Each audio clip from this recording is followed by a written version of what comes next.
RSS Kannur ജില്ലാ ശാരീരിക് ശിക്ഷൺ പ്രമുഖ് Kathirur മനോജിനെ CPM പ്രവർത്തകർ മൃഗീയമായി കൊലപ്പെടുത്തിയിട്ട് ഇന്ന് 10 വർഷം. 2014 സെപ്റ്റംബർ 1 രാവിലെ 11 മണിയോടെയായിരുന്നു മനോജിനെ CPM പ്രവർത്തകർ വെട്ടിക്കൊലപ്പെടുത്തിയത്.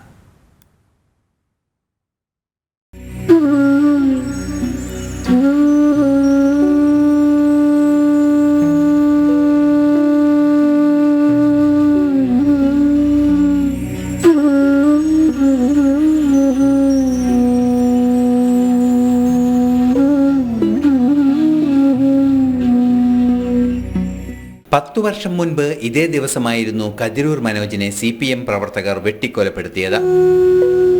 പലതവണ CPM പ്രവർത്തകർ കൊലപ്പെടുത്താൻ ശ്രമിച്ചിരുന്നുവെങ്കിലും കരുത്തോടെ തിരിച്ചുവരുന്നതായിരുന്നു പതിവ്. എന്നാൽ സെപ്റ്റംബർ 1 CPMന്റെ ചക്രവ്യൂഹത്തിൽ കണ്ണൂരിന്റെ അഭിമന്യു അകപ്പെട്ടു.